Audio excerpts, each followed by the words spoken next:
Selamat bergabung Bang Ifat di Politik Kebatinan, di mana kadang politik bikin ngebatin, kadang juga overthinking, yang penting yakin. Seyakin apa lo Bang, Pak Anies bisa jadi presiden suatu hari nanti? Saya yakin melihat dari apa yang sudah dilakukan sama beliau ya, itu kan suatu awal yang bagus sebenarnya. Kemarin juga saya masih keyakinan saya itu besar jika beliau bisa menduduki posisi tersebut gitu, karena dia punya basic di sini. Saya di TikTok ini kurang lebih udah 3 tahun lebih ya. Wow. COVID sama kawan-kawan. Oke. Sebelum ada usulan nih Pak Anies maju capres, gitu. Jadi kita ini kan sebagai rakyat kan merasa sekarang ada apa ya, seperti distrust, krisis kepercayaan. Pasti. Kepercayaan, Bang. Pasti. Regulasi kebijakan pemerintah yang banyak gue lihat tuh nggak pro sama rakyat gitu loh. Nah, itu nyambung sama topik malam ini. Jadi topik malam ini akan berbicara tentang kebijakan politik yang dianggap kontroversi oleh publik. Gitu Bang Ifat. Nah, pandangan Bang Ifat soal ini apa? Kita tahulah beberapa lama ini banyak kebijakan-kebijakan yang memang agak sedikit kontroversi. Silakan Bang. Iya. Banyak sebenarnya Bang. Kalau yang baru-baru ini kan PP Tapera ya. PP 21 tahun 2024. Sebenarnya dulu udah ada PP terdahulu yang tahun 2020. Lalu ada lagi kebijakan-kebijakan lain, PP lain yang sebenarnya ini peraturan pemerintah nih. Kalau gue tuh kalau semuanya ada pemerintah keluarkan peraturan Perpu atau apa, gue cari PDF ya Bang. Betul. Tahun gue cari PDF ya Bang. Baca dengan detail ya. Dan baca dengan detail. Jadi gue nggak terima bulat-bulat dari media Bang. Oke, benar Bang. Karena kan cuma sepatah dua patah ya. Gitu. Contoh seperti PP nomor 12 tahun 2023 tentang investasi asing di IKN. Ya. Ada pasal yang menyebutkan di situ ya, bahwa investor asing yang menanam modalnya di IKN tidak diwajibkan sebagai wajib pajak. Tidak diwajibkan. Wow. Iya. Lalu ada lagi pasal yang menyebutkan bahwa investor asing yang mendapatkan HGU atau HGB di atas APL IKN tidak dikenakan BPHTB atas HGU dan HGB yang dikuasai. Oke. Ini saya melihat dari dua itu aja dulu ya.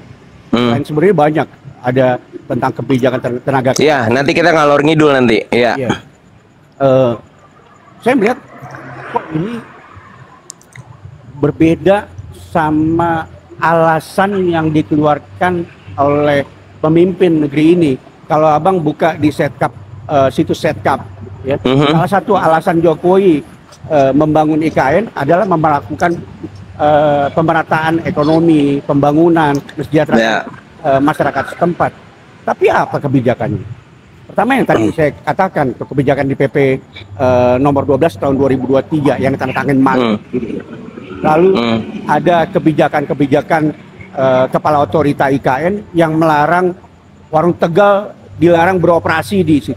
Lalu ada lagi kebijakan yang terbaru beberapa hari terakhir, bahwa keluarga yang akan tinggal di IKN wajib melakukan screening untuk menghindari adanya kasus stunting di IKN.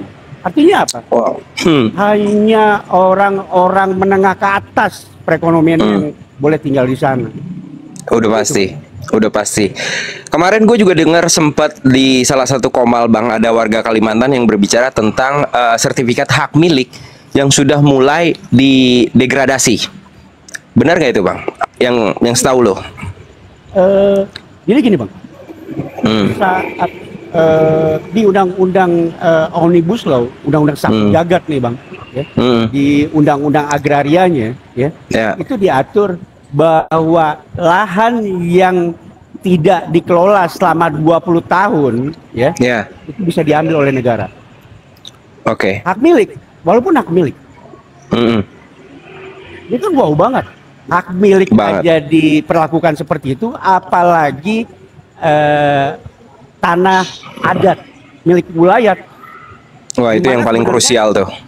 Ada tanah adat milik wilayah itu sebagai dasar warga saat putra daerah untuk mengajukan surat HGB, sertifikat hak milik dan lain-lain. Itu warga Bang, alas dasar hak.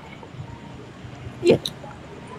Nggak bisa BPN mengeluarkan HGB, HGU, hak milik tanpa alas dasar hak.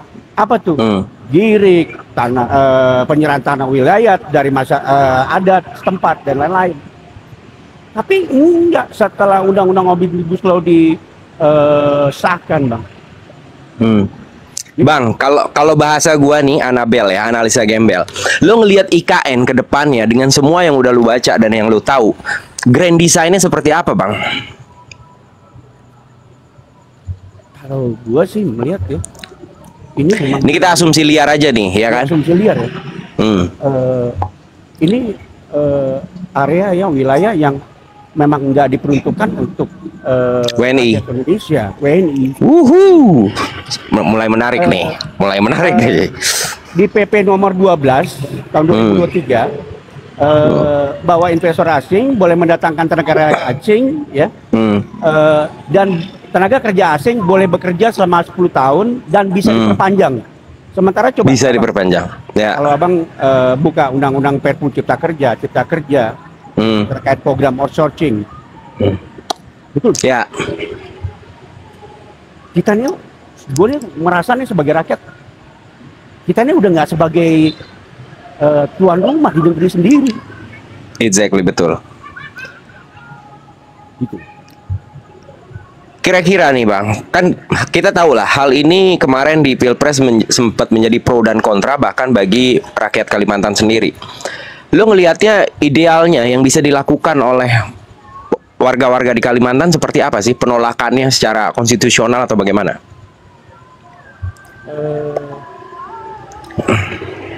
Gimana ya? Atau cari win-winnya deh, bukan penolakan gitu ya, win-winnya seperti apa? Kalau gue malah lebih ekstrim lagi pakai narasi liar. Ini kan sebenarnya kan IKN kan sudah dalam pantauan Komite Hak Asasi Manusia PBB Bang. Oh ya, ya. Oke. Gue pernah baca artikel KH PBB. Ini masuk dalam pembahasan juga Bang. Dia concernnya kemana artikel tersebut? Hak rakyat yang diamputasi oleh rezim penguasa untuk kepentingan bukan untuk rakyat. Ya. Tapi untuk kepentingan bisnis. Oligarki lah kita sebut aja. Oligarki. Gitu. Oke. Kalau gue sih, ini kan diatur di undang-undang ya. Kalau sebenarnya kita pendapat, saya lebih setuju kalau masyarakat Kalimantan di wilayah tersebut ajuin ke undang-undang internasional. Belanda. Bang, karena lo tadi mention soal ini diatur di undang-undang, kita sama-sama tahu nih RUU tentang penyiaran, Bang.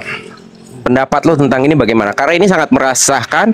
Gue pertama kali ingin berpolitik karena soal keresahan gue terhadap freedom of speech, dan itu gue lihat di Pak Anies Baswedan pada saat debat. Itu yang membuat gue pertama kali menetapkan pilihan gue ke Anies Baswedan. Kalau pandangan lo gimana? Buat gue sih sangat resah. Iya.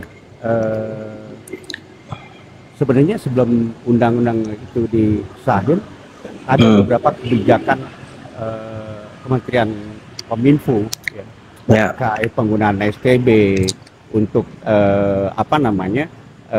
media televisi segala macam.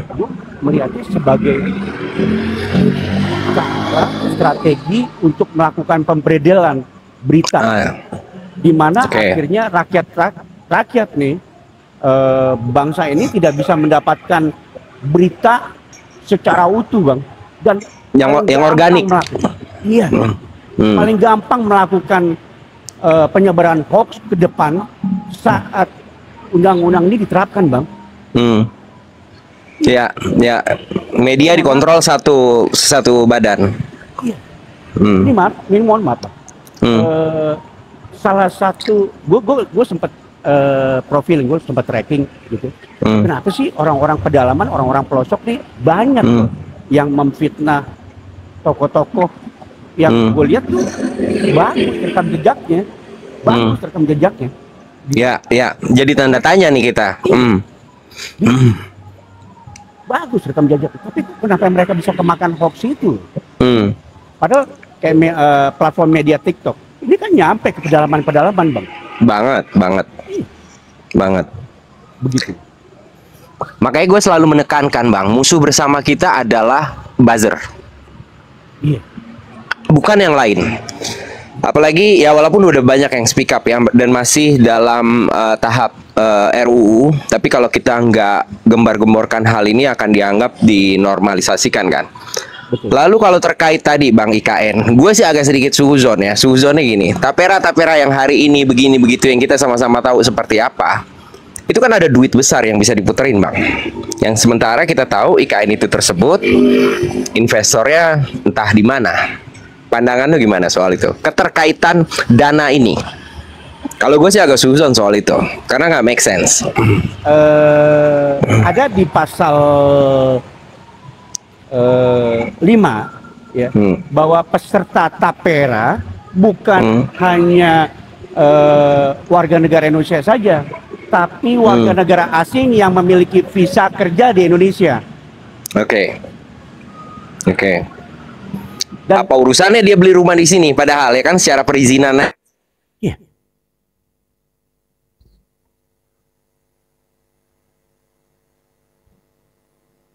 Tes.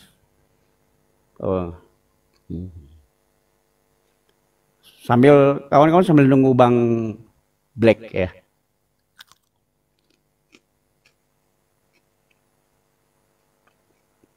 Kayaknya kejeda.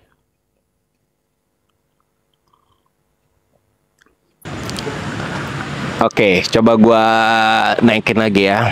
Tadi siapa yang minta naik itu gua nggak bisa naikin ya, karena judulnya kita itu lagi podcast sehingga jaringan kayaknya Bang. Ya aman. Tadi tuh sampai tapera. Oke, orang apa namanya? Orang luar. Iya. Apa ya? Apalagi gue udah suzon aja, Bang. Sama lo kayak gue berarti. Ini kita duitnya terlalu kecil juga, Bang, untuk ditabungin. Iya, Bang. Gue itu salah satu pengurus, Bang, di DPD Apersi, Bang, Asosiasi Perumahan Sederhana Indonesia, Bang. Wah, tahu banget dong dalemannya. 2004 ya, zamannya Pak Fuad Zakaria, ketua umum Apersi, gue sempat jadi ketua bidang pemerintahan, Bang. Jadi saat Menteri PUPR, kementerian, lembaga-lembaga mau ngebahas peraturan tentang perumahan, PPN, PPH, gue tuh sama kawan-kawan sering diundang, Bang. Betul. Sama betul. Mbak Endang Kaliwara. Karena emang kerjaannya di situ ya, concern terhadap itu. Oke, menarik tuh Bang. Berarti lu kan bisa lu bahas secara komprehensif bagaimana sebenarnya kebutuhan rumah terhadap rakyat ini, yang kita sama-sama tahu sekarang sih udah nggak sanggup di effort lagi kali ya Bang ya. Apalagi bicara di tengah-tengah kota, mau pinggiran kota, di Jabodetabek sendiri aja deh, orang yang gaji pas-pasan, kalau nggak KPR atau nggak punya DP, gue yakin agak sulit punya rumah hari ini. Apalagi dengan tapera yang make sense kali sih, lu cuma 300.000 atau 100.000 per bulan, butuh berapa tahun? 50 tahun. Abis itu rumahnya udah naik, kan nggak make sense gitu. Bang, kemarin waktu isu ini naik, Gue sempat kontak sama kawan-kawan di Apersi, Bang. Sampai gue kan nggak begitu sibuk lagi di lingkaran itu, Bang. Sampai gue tanya, berapa sih RAB untuk Jabodetabek sekarang? RAB itu kan setiap daerah berbeda-beda. Ya. Dan setiap tahun ngacunya inflasi. Itu akan Pasti. ada perubahan harga. Ya pasti. Besi udah ketahuan. Di Jabodetabek aja, Bang. Ya, itu sekarang itu untuk bangun tipe 30 tanah 60, ya, 30 tanah 60. Dulu kalau dulu RS1 masih ada yang tipe 21, sekarang udah nggak boleh Ya, lagi, Bang. 30 betul. 60. Betul. Abang kena pelanggaran tapi ya. Iya, tadi lupa gue setting, ya. Ada. Jadi apa namanya? RAB. RAB untuk satu unit tipe Dulu tipe 21 ada, bener. masih ada, Bang. Oh masih ada, oke. Masih ada. Tipe 21, tipe 29 ya. Nah, sekarang tipe 30 tanah 60 itu kemarin gue tanya 2023 akhir sampai akhir itu RAB itu satu unit rumah baru fisiknya doang, Bang, konstruksi, Bang. Ya. 69 juta, Bang. 69 juta. Itu baru fisik doang. Tanah. Pasti. Tanah untuk daerah Jabodetabek, Bogor aja nggak ada di bawah 1 juta, Bang, per meter, Bang. Nggak ada. Nggak ada, Bang. Nggak ada. Makanya nggak make sense. Iya, belum lagi profit developer, pengembang. Pasti. Pasti kalau kita bicara konteks bisnis nggak ketemu. Beda cara. Sebenarnya si negara sendiri kan dulu ada BTN ya, di zaman kita lah ya BTN. Nah, tapi dengan BTN itu aja orang kan masih perlu effort untuk DP-nya dulu. Karena nggak bisa dipungkiri tuh, mau lo kredit habis itu 10, 15, 20 tahun, kalau DP-nya nggak kekumpul kan bullshit juga ujung-ujungnya. Iya, ya kalau BTN itu kan cuman bank kreditur doang, pemberi. BPR. Ya, BPR. Itu kalau semuanya pemerintah memang konsen sama permasalahan perumahan, kenapa nggak diikutin programnya Pak Anies saja DP 0%? That's the point. Itu poinnya, itu poinnya. Kenapa gengsi? Apa harus? Nah, makanya kalau kita bicara gengsi kan agak beda nih, agak ngebatin jatuhnya. Tapi kalau kita bicara data atau kita bicara ilmu ekonomi aja deh, berapa puluh tahun, Bang, dari 100.000, contoh lah UMP Jakarta berapa sih, 5 jutaan kan, diambil 3%, diambil 3%-nya 150.000, Bang. Betul. Dan 150.000 itu lo butuh berapa tahun sampai lo udah koit kasarnya kan gitu. Cuma baru terkumpul 30 juta. Tapi ya lo nya mungkin juga udah nggak ada. Nggak make sense. Beda cerita dengan yang Pak Anies lakukan, DP 0%, lalu negara hadir, dipermudah secara DP, lalu diringankan juga dan dialokasikan sebuah daerah yang memang diperuntukkan gitu untuk rakyat-rakyat yang memang penghasilannya rendah lah gitu. Orang mau kok, Bang, kita sama-sama tahu orang-orang Jabodetabek itu yang kerjanya di Sudirman kadang tinggalnya juga di Bogor, Bang. Benar. Gitu. Hanya untuk punya rumah gitu. Sebenarnya bukan di Indonesia, bukan di Jakarta aja, Bang. Masyarakat warga Sydney, Singapura, Oh iya, lu pernah di Aussie. Oke, lu bisa compare itu tuh. Iya. Betul. Oh, iya. Pekerja-pekerjanya juga mereka di luar kota, Bang. Di luar kota, Bang. Tapi mereka tuh mencari lokasi wilayah tuh yang akses transportasinya itu banyak. Ada MRT, komuter lain, ada jalan tol, ada jalan alternatif. Angkutannya juga banyak. Gitu. Jadi kan wajar kalau kita agak sedikit suhuzon dalam tanda petik, karena begitu diakumulasi duit receh ini, jadi kan gede, Bang. Gede. Jadi gede. Dan kemarin gue sempat baca.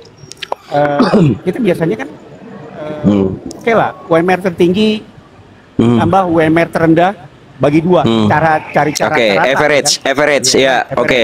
Ya kan, tertinggi tambah terendah bagi dua. Ketawanya kemarin gue sempat baca tuh 3 jutaan merak dengan 150 juta pekerja di Indonesia bisa ngumpulin uang sampai 167 triliunan bulan. Ya, selama gede. masa kerja 30 tahun Ya, dengan asumsi biaya satu unit itu dihargakan sampai 300 jutaan. Cuman iya, apa kamu iya. 30 tahun ke depan masih Yes. 300 juta? Yes, itu dia pertanyaannya. Beda cerita ya Bang, kalau pengen negara memang hadir untuk hal itu, dari sekarang negara berkorban, bangunin tuh rumah. Benar. Setuju gue, ya kan? Setuju gue kalau begitu. Bangunin rumah, tinggalin tuh mereka. Habis itu mereka nyicil dengan cara begitu. Itu baru fair. Gitu. Tapi kalau duitnya duluan, ya semua juga begitu, Bang. Bank swasta juga begitu, ya kan? Developer habis bangun, udah dicairin, udah. Habis itu tarik DP, ya udah lunas developernya. Orang udah di cover sama bank, kan gitu. Ini ada satu lagi Bang, keresahan tentang oke, kita udah ditontonkan dengan MK 90, oke? Yang untuk cawapres kemarin. Sekarang ini buat pilkada, Bang. Aduh. Ini apa-apaan sih, Bang? Negara ini nih. Main seenak ya, undang-undang dirubah-rubah aja sesuai adjustable mereka aja gitu. Sah kata mereka. Banget, banget, banget. Setuju gua. Kata mereka sah. Iya. Hmm. Akuin. Tapi begini, gue pernah baca artikelnya Ronald Dworkin, salah satu guru besar falsafah hukum. Oke. Apa tuh? Bahwa etika dan moral adalah pondasi daripada hukum. Betul. Saat uji materi tersebut diajukan di jeda waktu terakhir, ya, during time, ada apa gitu? Kemarin, ya kan? Putusan Cuma MK. 3 hari Bang, cuma 3 hari. Dan itu diam-diam. Etikanya nggak ada Bang.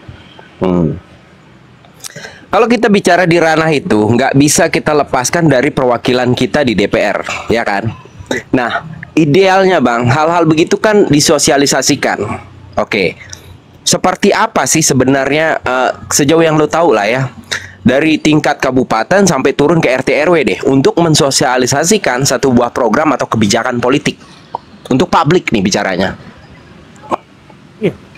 Kan saat rancangan undang-undang ini akan disahkan, sebelumnya kan ada pembahasan, lalu ada sosialisasi. Layak nggak sih ini? Ada penolakan nggak sih? Memang pro rakyat apa nggak sih? Tapi kan akhir-akhir ini enggak Bang. Yes. Gitu. Makanya pada saat mereka bilang sah secara konstitusi, dasarnya itu, hanya itu. Iya. Gitu. Sah, memang sah secara konstitusi. Tapi secara etika dan moral, enggak itu Bang. Nonsen. Nonsen Bang. Kalau kita bicara etika dan moral, ada beberapa podcaster lah, politikus yang pernah gue dengar juga. Karena memang sistem demokrasi yang setelah di amandemen Undang-Undang Dasar 45 ke 2022 itu emang udah nggak mengindahkan hal itu lagi, Bang. Apa benar? Sejauh yang lo tahu. Betul. Dan kira-kira apa sih yang sebenarnya pertama kali nih yang andai pun oke lah pilihan kita kemarin dikalahkan dalam tanda petik, karena gue sampai detik ini gue masih yakin Pak Anies itu menang Bang, ya kan? Tapi kita terima hasil konstitusional dengan penuh drama Korea itu yang bagi gue ini udah season ke-8. Ibarat sebuah drama Korea, Indonesia ini udah season yang ke-8. Episodenya udah nggak tahu yang keberapa. Kita tinggal ngikutin aja terus series ini ibarat di Netflix kan. Kedepannya kalau harapan lu pribadi terhadap elected presiden yang terpilih apa Bang? Ini kita bicara bukan legowo lah, kita menerima keputusan yang dalam tanda petik secara konstitusional udah sah, final and binding. Harapan gue sih ke depan, gue masih punya harapan sama Pak Prabowo, ya, sama pemerintah harus punya harapan rakyat gitu. Dan wajib. Gue berharap kita bicara sebagai rakyat. Gue bukan kader partai politik Bang. Gue bicara sebagai rakyat. Ideal rakyat mendukung partai yang beroposisi, mengawasi roda pemerintahan ke depan terkait masalah regulasi, perundang-undangan, kebijakan dan lain-lain. Itu idealnya sebagai rakyat. Dia harus balance Bang. Kalau masuk semua di dalam, ini yang ditakuti ini membabi buta Bang. tidak ada Ya. pengawas lagi, Bang. Ya. Makanya butuh sebenarnya orang yang nggak apa ya, pernah milih PDIP. Waktu PDIP tegak lurus dan konsisten dengan pernyataannya, begitu dia akan berada di oposisi, itu wah keren deh.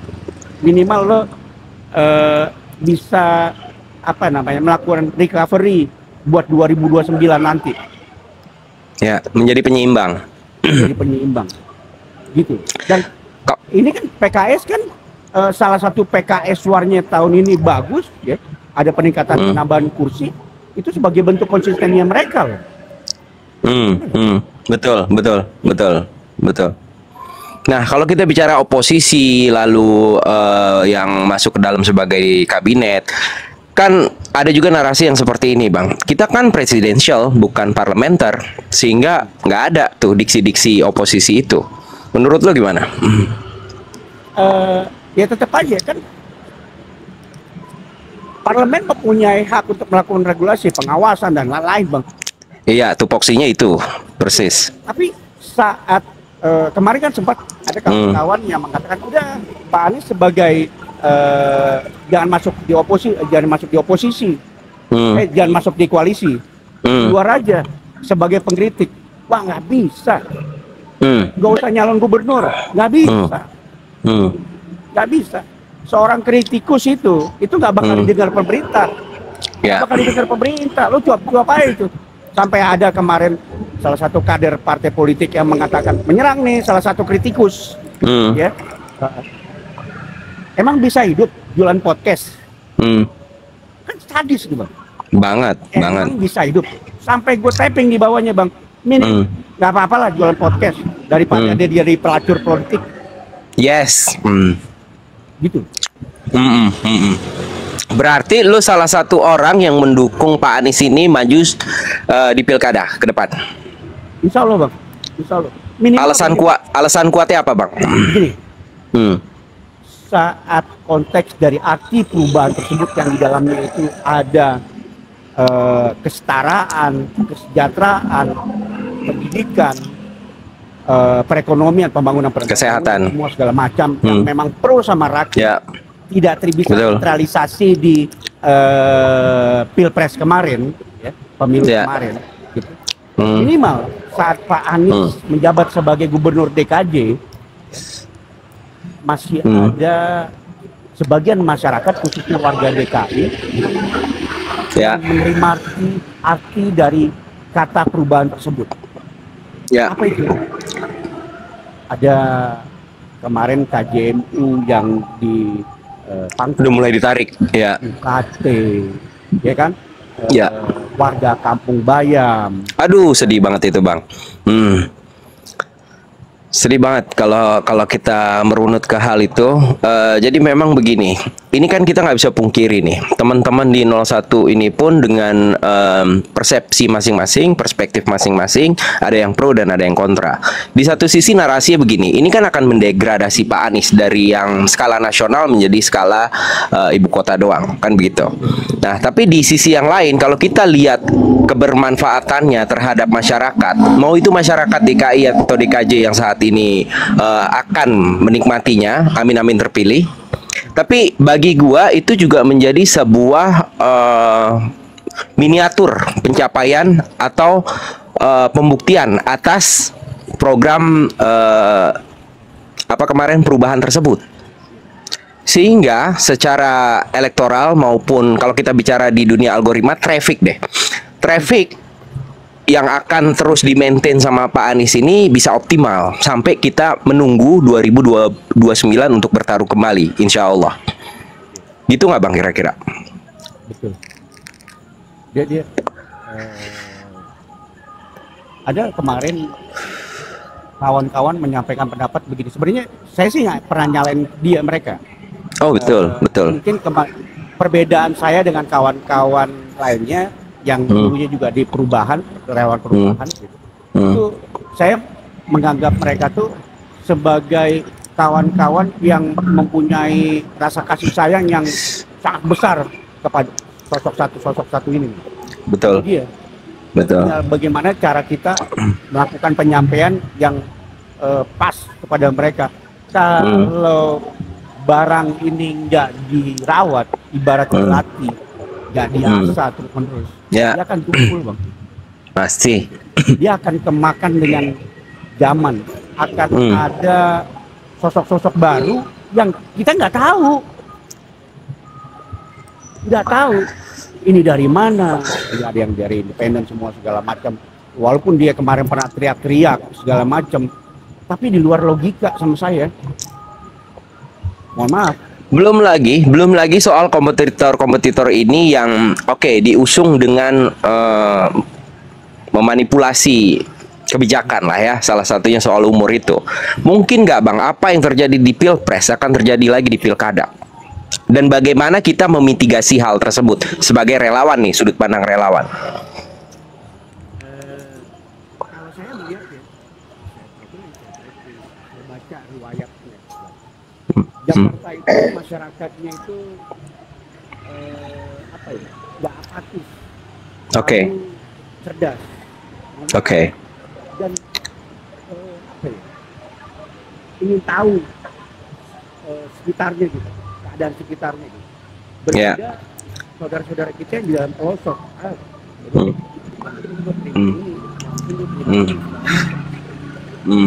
depan ke belakang. Bodoh deh, gue pasang baliho depan rumah gue, walaupun gue nggak nyoblos, tapi di situ kan memberi kontribusi kepada sosok yang memang sebenarnya nggak punya kompetensi, nggak punya kredibilitas dan lain-lain. Betul nggak? Ya kan? Beda dengan warga Jakarta. Pertama itu. Lalu yang kedua, lebih mudah melakukan kecurangan di pemilu dengan teritorial yang besar, luas, Nusantara, ketimbang Jakarta aja. Setuju kalau itu. Secara teknis setuju. Ya. Secara teknis setuju. Karakteristik warga Jakarta seperti itu. Oke, kalau kita ambil data pada saat Pilpres kemarin yang sebenarnya kalah tipis Pak Anies dengan 02 di Jakarta, apa mungkin itu bisa terjadi lagi, Bang? Dalam artian itu kan bicara spesifik ya, spesifik teritorinya Jakarta. Tapi sudah dibuktikan terlepas dari adanya manipulasi data, kalah juga, Bang, di DKI kemarin. Bisa nggak itu menjadi patokan di pilkada ke depan atau berbeda? Enggak. Ada keuntungan kemarin gue seperti ini. Untung pengajuan usulan pemunduran pilkada ya, kemarin kan ada usulan agar pilkada diundur. Untung ditolak. Ada ditolak MK ya. Iya. Bagus. Kenapa? Ini cuma sebulan, Bang. Ya. Antara pilkada sama pelantikan jeda waktu cuma sebulan. Sinyal positif tuh ya. Iya, itu sinyal positif buat warga DKI. Kenapa? Ya. Pakai partai koalisi. Ada di pemerintahan yang lagi dikasih iming-iming kursi di pemerintahan. Masing-masing di dalam itu masih biasa berusuk sekarang. Adanya revisi Undang-Undang 35 tahun 2008 terkait Kementerian Negara yang jumlahnya 34 jadi 40. Betul nggak? Masih ikutan di dalam. Betul. Bahkan sampai berpikiran apakah pembentukan BP Tapera ini juga sebagai wadah untuk menyediakan tambahan kursi-kursi tersebut untuk relawan atau tim pemenangan semua segala macam.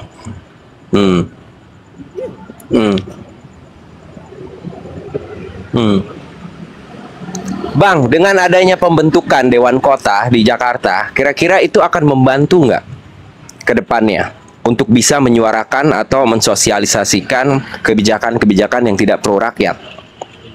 Terlepas dari ada perwakilan kita di DPR. Dewan Kota kan memang sudah ada, Bang. Tapi ya, cara pemilihan, mereka harus mengumpulkan suara dari beberapa RT di wilayah. Kalau perekrutannya sendiri, cara perekrutannya nih, Bang. Lalu setelah usulan beberapa begitu harus diusulkan ke DPRD wilayahnya. Timur barat seperti itu kan. Baru diusulkan. sama seperti waktu pemilihan para komisioner KPK, yang mana ada apa namanya, uji kelayakan di DPR, terus Oke. yang lain segala macam. Ada titipan-titipan di situ. Jadi lembaga itu walaupun dulu itu sebagai lembaga apa, super power, lembaga independen, sekarang enggak, sekarang didependensi pada partai politik.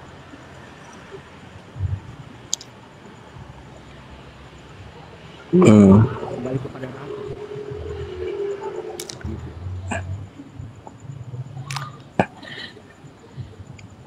Berarti memang ke depannya ini selain kita punya harapan terhadap presiden yang terpilih, memang civil society sendiri harus lebih. Gue sih ngelihat apa yang terjadi di Pilpres kemarin 2024 adalah sebuah turning point ya bagi gue sendiri seperti itu. Ini menjadi titik balik pembelajaran demokratis terhadap orang-orang yang sebelumnya nggak melek politik, ya kan? Karena hal-hal yang dipertontonkan dan fenomena-fenomena sosial yang terjadi itu kali ini memang berbeda jauh mungkin Bang, sepanjang lu mengikuti pemilu di Indonesia. Benar atau enggak? Betul.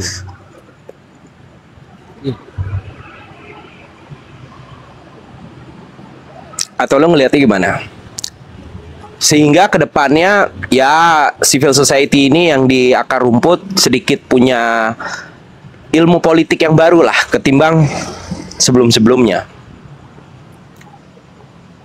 Gue sampai pernah punya pikiran begini, pikiran ekstrim gue tuh saat pada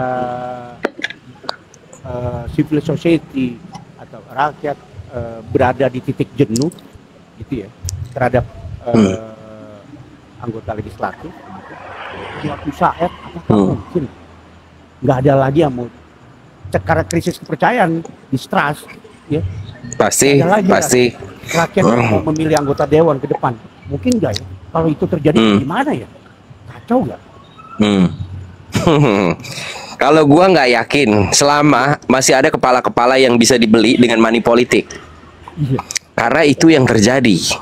Dan itu sudah menjadi penyakit demokrasi hari ini, di mana money politik itu, aduh, kita nggak usah munafik deh Bang, hal itu nggak ada ya kan? Kita nggak usah naif, hal itu nggak ada.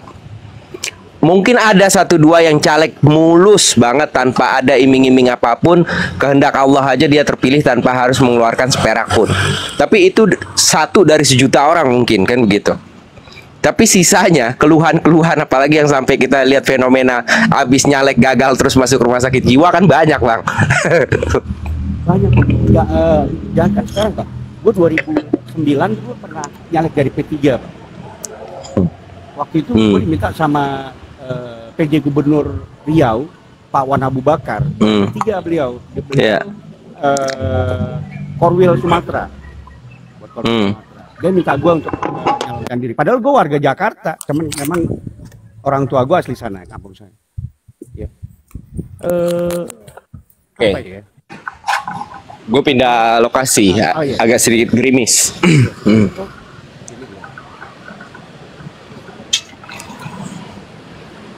Ya, lanjut Bang.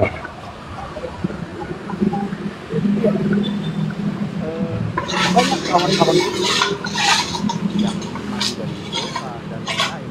Gue juga melakukan money politik juga, walaupun sebenarnya berat bagi gue. Gue yakin. Kampung gue, ya kan? Apalagi akhirnya mentolerir hal itu kan? Iya Bang. Gue punya pikiran, gue pasti menang. Gue punya pabrik karet, gue punya program Polaka KPL waktu itu yang luasnya 11.000 hektar di Riau, yang bisa membuka lapangan pekerjaan, memberikan mereka kebun, ya kan? Iya. Iya. Menang gue. Tapi pas gue ngelihat, tapi kan itu kan dalam proses. Tapi pas gue lihat kompetitor gue melakukan hal tersebut, wah nggak bisa nih kayak nggak bisa. Gue buyur. Dana komoditi development dari pabrik itu gue beri buat bikin jembatan, gue beli dompleng genset buat semua musola di daerah Rokan 4 Koto Bang. Ya oke. Iya. Oke. Tapi waktu gue kalah, ya, waktu gue kalah, tapi sebelum sebelum pencoblosan, gue udah tanam di mindset di kepala gue. Kalau gue kalah, ini gue jelasin. Gue bilang sama bini gue, sama keluarga gue bilang, kita anggap ini kalah deh. Alhamdulillah, waktu itu gue kalah, gue dicurangi gitu ya. Gue bisa terima, tapi kawan-kawan gue enggak bang. Ada yang genteng musola dicopotin, ada yang keramik melorong, ada yang keramik dicopotin lagi. 2009 bang. Jadi transaksional ya. Nah bayangin aja tuh, ya kan, Bang Ifat sendiri 2009 udah mengalaminya sendiri, dan praktek itu belum berubah sampai detik ini, setelah 2024 sekian belas tahun gitu ya. Nah ini kan berarti memang struktural banget dan sistematis banget nih hal-hal begini terjadi. Dan ini kan nggak bisa lepas dari peran-peran masyarakat sebenarnya. Dalam artian peran masyarakat gini, ada sebagian orang yang mungkin kalau semua mayoritasnya menolak hal seperti itu, kan hal ini nggak bisa dijalankan bang. Balik lagi ke masyarakatnya dong, karena nggak ada asap nggak ada api, istilahnya sesimpel itu. Tapi kalau ilmu ekonomi supply and demand-nya ada, ya terus praktek ini akan berjalan. Sehingga pada akhirnya perwakilan-perwakilan rakyat kita yang ada di DPR seolah-olah telah membeli suaranya dan nggak perlu lagi mewakilkan kita untuk menyuarakan. Dan itu yang secara ironisnya terjadi gitu di hak angket kemarin.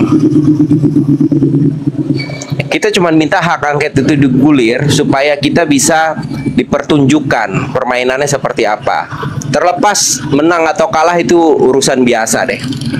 Tapi ada tontonan dan ada edukasi bagi civil society gitu, apa yang sebenarnya terjadi. Tapi dengan nggak dijalankan kan berarti ya ada kong kali kong lagi di atas bang.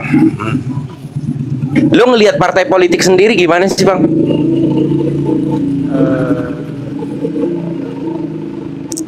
Mereka itu walaupun di Mukadimah ada ART mereka tujuannya untuk mensejahterakan rakyat bangsa, ya kan, benar. Tapi tetap lagi balik lagi, cuma hanya untuk kepentingan kelompok aja. Bullshit lah itu rakyat, bullshit satu bangsa, bullshit. Yang penting gue bisa bangun waktu yang tinggi. Aduh. Jadi hari ini diksi yang lagi trending topik adalah demi bangsa dan negara bang, ya gak? Apapun kebijakannya ini demi bangsa dan negara. Giliran mau nyolong kayak gitu bang. Dan bang, parahnya lagi dari dulu sampai sekarang rakyat nggak ada kapok-kapoknya bang. Itu dia yang gue bilang nggak bisa lepas dari peran rakyat itu sendiri, gitu loh.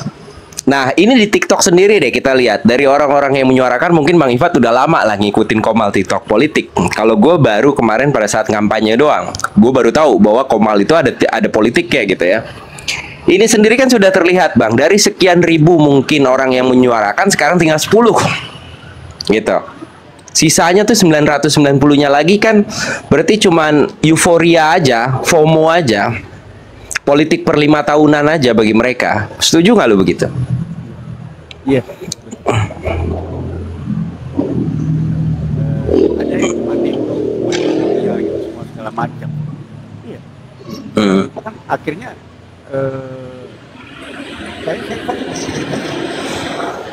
kalau pendukung kompetitor perubahan, saya pernah menggolong-golongkan mereka. Ada yang memang, gue juga pernah. Mereka tuh memang apa ya, fanatik sama idolanya, seperti celebrity worship syndrome. Yoi. Mengagungkan idolanya. Yang akhirnya sebenarnya sampai gara-gara pemilu ini pilpres, gue sampai beli buku ilmu kejiwaan bang. Gue nggak punya buku itu bang. Buset. Sampai gue dapat artikel sosiopat bang. Oke. Bicara apa dia di situ? Jadi dari celebrity worship syndrome, seseorang yang terlalu mengidolakan sosok secara membabi buta tanpa dasar, dia akan berevolusi menjadi sosiopat, Bang, memiliki kepribadian buruk. Oke. Jadi apalagi kalau semuanya ada sekarang, gue perhatiin tuh ada beberapa orang-orang di TikTok seperti anisfobia. Apapun yang dilakukan Pak Anies, mau bener mau apa semua jelek aja pokoknya. Yoi. Walaupun kita bawa data nih, Bang, bawa data kita. Tapi Bukan begitu ini dia panutannya dia bisa pakai kacamata kuda ya. Mau itu nggak baik atau baik, udah sikat. Jadi politik kemarin juga soal like sama dislike menurut gua. Dan itu ditopang penuh dengan algoritma medsos hari ini, di mana orang-orang hanya disuguhkan atas apa yang dia like doang, sehingga terpolarisasi dengan mudah di dunia digital. Dan itu nggak bisa kita pungkiri, itu mempengaruhi secara faktual di lapangan, kan gitu, khususnya bagi Gen Z dan lansia nih, Bang. Kalau kita yang masih ngikutin secara virtual, secara dunia nyatanya, mungkin kita bisa mengambil balance-nya gitu biar seimbang. Tapi kalau Gen Z ini kan hampir bisa dibilang kehidupannya 90% di dunia maya, Bang, ya kan? Dan secara demografi kemarin mereka yang paling banyak secara mayoritas gitu, secara suara, dan itu sangat mempengaruhi. Gue termasuk concern terhadap hal-hal begitu, makanya salah satu gue punya wacana bikin obrolan kayak gini supaya ada jejak digital. Karena bagi gue ini baru gue mulai ya di Pilpres ini, tapi 5 tahun itu nggak berasa, Bang. Belum lagi kita di depan dihadapkan dengan pilkada. Karena yang masih orang sangat sepelekan bahwa kebijakan politik ini sangat mempengaruhi dengan kehidupan dia sehari-hari. Dan itu bersinggungan langsung dengan rumah tangga gitu.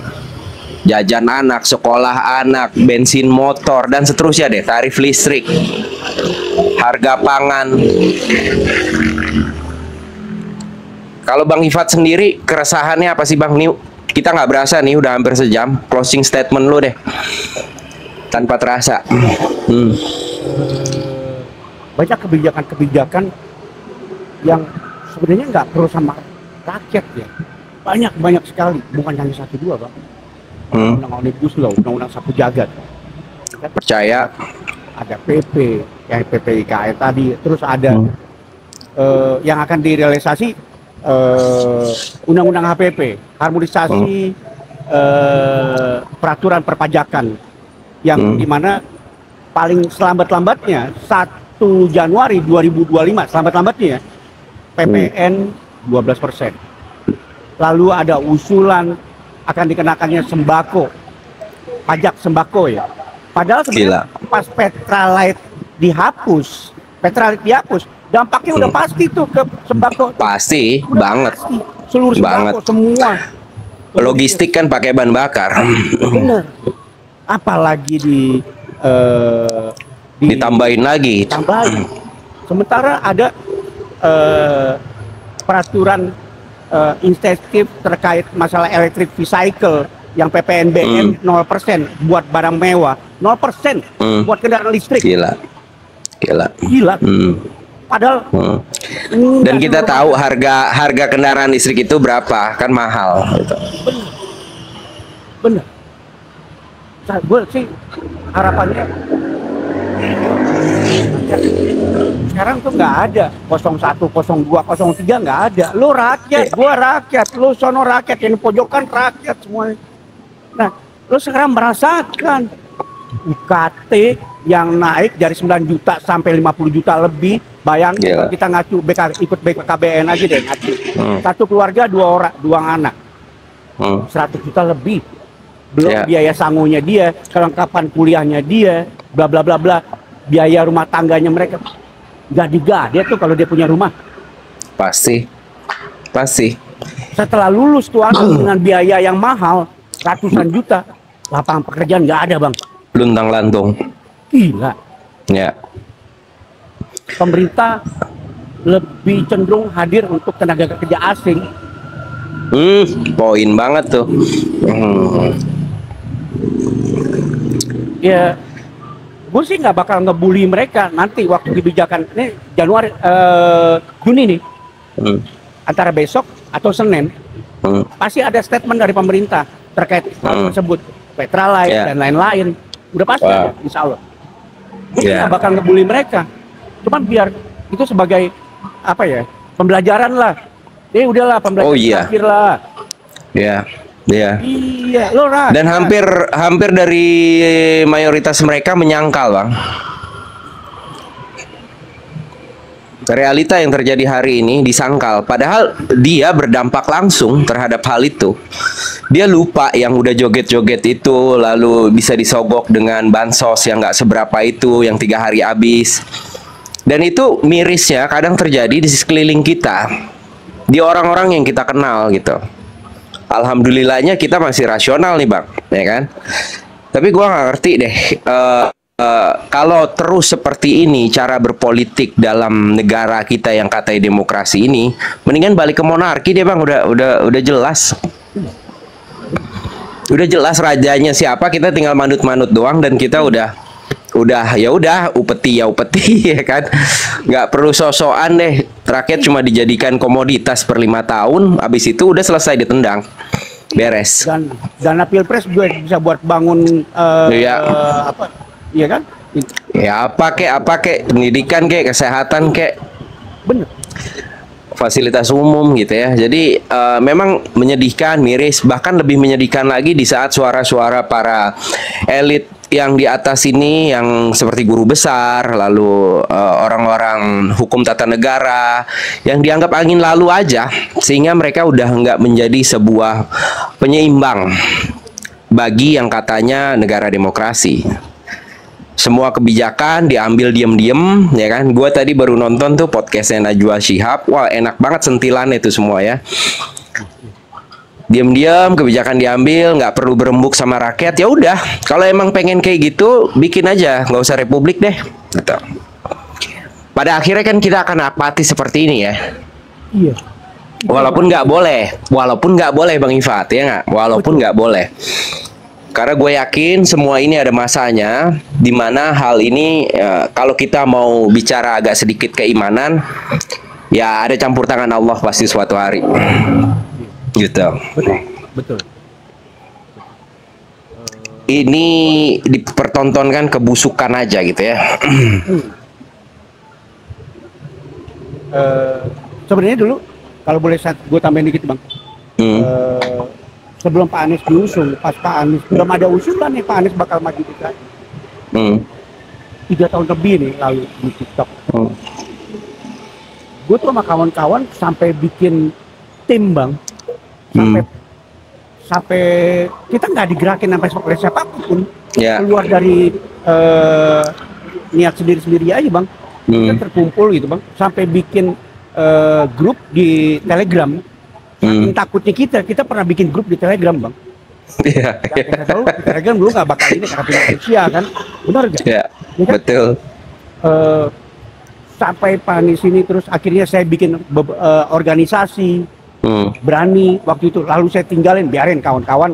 Ini kan udah terbentuk nih wadah berani. Ya.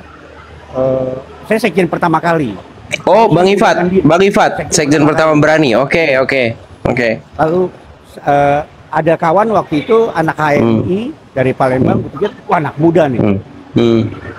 Lo aja deh. Lo sekjen, gue di ketua di apa aja deh, anggota biasa deh. Gue bilang begitu sama kawan-kawan. Gitu. Akhirnya gue yang paksa, gue mundur turun. Kawan-kawan nggak setuju gue sebagai anggota biasa, gue sebagai ketua DPP bidang organisasi dan kaderisasi waktu itu. Tapi gue nggak mau juga turun juga, sampai gue akhirnya keluar. Gue pikir biarin, gue lempar bola organisasi ini, mereka kelola, gue bisa jalan sendiri. Jadi makin terus dari situ pecah lagi tuh, Bang, organisasi, ada beberapa organisasi lagi. Ada Gapura, ada Perintis, ada bla bla bla bla bla. Gue punya pikiran positif, gue makin banyak organisasi, makin lebar nih. sayap simpul relawan. Hmm. Hmm. Makin sayap nih. Nah, gue Yeah. kerja sendiri deh. Gue Yeah. sebagai single factor deh. Ya Hmm. kan? Udah. Gue masih komunikasi sama kawan-kawan. Oke. Untuk matahin hoax di TikTok dan Betul. lain-lain. Untuk mengcounter. Iya. Ya. Setuju banget. Itu yang gue lakukan pertama kali di TikTok pada saat gue mendedikasikan akun gue untuk berada di barisan perubahan. Bang Ifat, tanpa terasa udah hampir 1 jam. Gua makasih banyak banget ya, lo udah luangkan waktu. Lalu gue izin untuk gua download dan gua upload ke YouTube. Nanti linknya gua kirim. Lalu buat teman-teman yang udah nonton juga, tap-tap layar, follow Bang Ifat, follow gua juga ya kan. Ikutin kita di Komal-Komal Politik karena kadang banyak banget narasi-narasi bagus itu di Komal Politik. Tapi ya kalau lu nggak nonton atau lu nggak nyimak, pada akhirnya lewat gitu aja. Nah, tujuan podcast ini salah satunya untuk mendokumentasikan narasi-narasi tersebut sehingga dia stay di sini selamanya secara digital kan begitu. Kecuali ada yang take down, ada yang report. Akhir kata, politik itu asik Bang Ifat, asal jangan diusik kalau kata politikus. Thank you Bang ya. Assalamualaikum warahmatullahi wabarakatuh. Ya, Agam Black signing out. Makasih Bang.